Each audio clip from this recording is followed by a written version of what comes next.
The date was 1943. The time was mid-afternoon.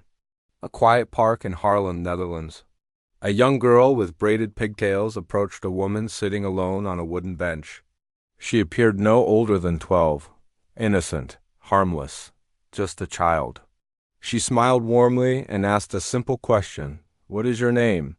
The woman answered. In one fluid motion, the girl reached into her coat, pulled out a pistol, aimed at the woman's face, and fired. Then she climbed onto her bicycle and pedaled calmly through the afternoon streets.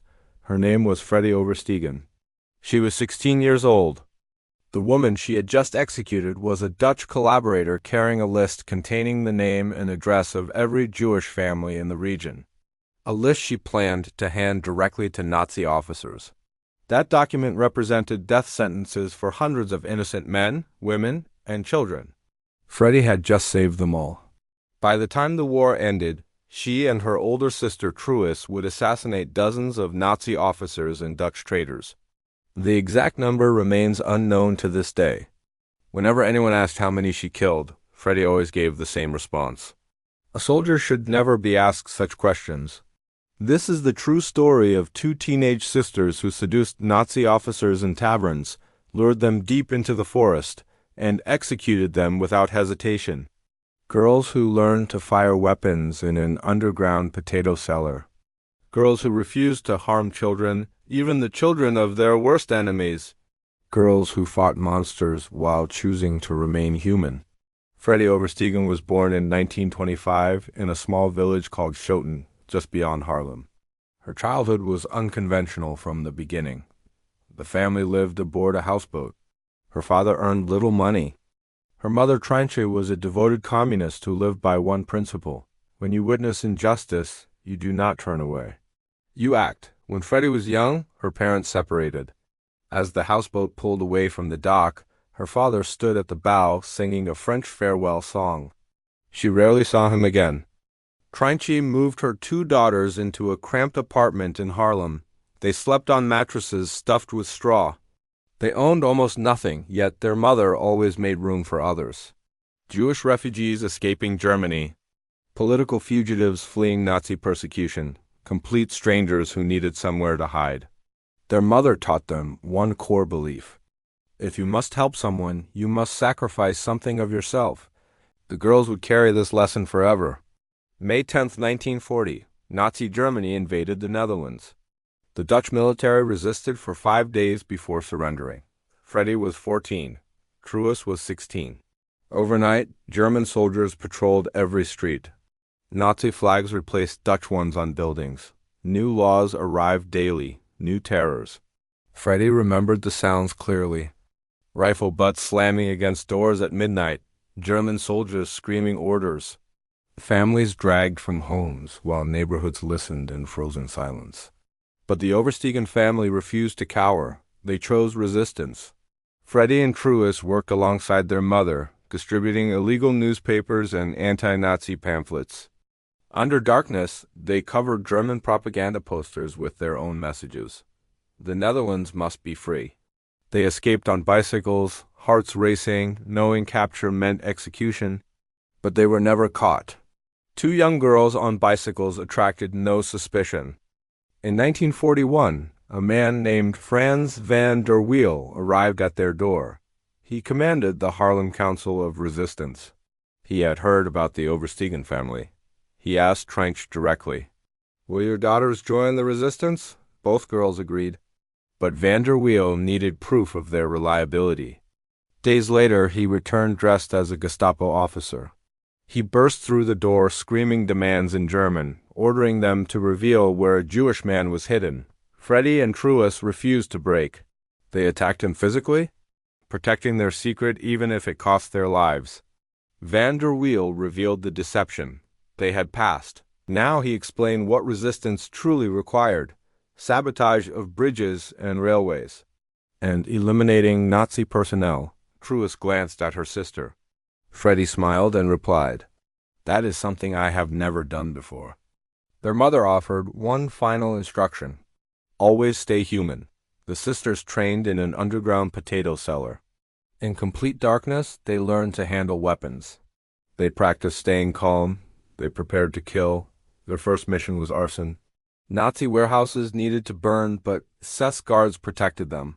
Freddie and Truus approached the guards, flirted, kept them distracted while other resistance members set fires from behind. The operation succeeded flawlessly. The guards never suspected the teenage girls chatting with them moments earlier. Van der Weel recognized their value. These sisters could access places men could not. Their youth and innocence functioned as weapons more effective than guns. Freddie's first assassination target was Dutch. Intelligence had identified a woman compiling Jewish resident lists for the Nazis. Freddie received the assignment. She bicycled to a public park, found the target on a bench, approached casually, and asked her name. The woman answered. Freddie confirmed the identity and fired. Describing it later, Freddie said the strangest part was the immediate impulse to help the person she had just shot. That instinct never disappeared, no matter how many times she pulled the trigger. The sisters developed specialized techniques. They frequented taverns where German officers gathered. One sister would enter alone, strike up conversation, laugh at his jokes, lean close. Then she would ask if he wanted to walk in the forest. The officer always agreed. They would walk deeper into the woods until, hidden among trees, the other sister waited. One bullet, the officer would fall. They would leave his body and bicycle away. In 1943, a third fighter joined their unit, Hannie Schaft.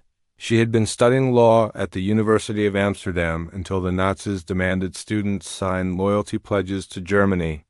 Hannie refused. She was expelled. She joined the resistance instead. Hannie had distinctive features. Bright red hair, green eyes, pale skin, features that would eventually prove fatal. Together, the three young women became lethal. They destroyed railway lines to halt deportation trains. They smuggled Jewish children across borders. They forged identity documents. They assassinated Nazi officers and collaborators relentlessly. One day, resistance leadership issued a disturbing order. Kidnap the children of Arthur Seyss-Inquart, Reich Commissioner of the Netherlands, and use them as leverage. If negotiations failed, kill the children. Freddie, Truus, and Hannie refused immediately. Resistance fighters do not murder children. That was the line between fighting evil and becoming it. By 1944, Hannie Schaft was among the most wanted individuals in the Netherlands. Her red hair had been spotted at too many scenes. The Nazis issued a bulletin. Find the girl with the red hair. Hannie dyed her hair black and wore glasses, but continued fighting regardless. March 21, 1945. Weeks before liberation, Hannie was stopped at a checkpoint carrying illegal newspapers and a pistol. They arrested her. For weeks they tortured her. Eventually they noticed her roots growing red. They had found her. Hannie confessed to her assassinations, but never surrendered a single name.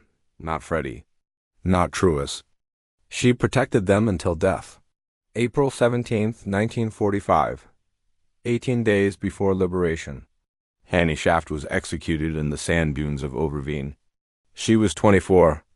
When the first bullet only wounded her, she looked at her executioner and spoke her final words. I shoot better than you.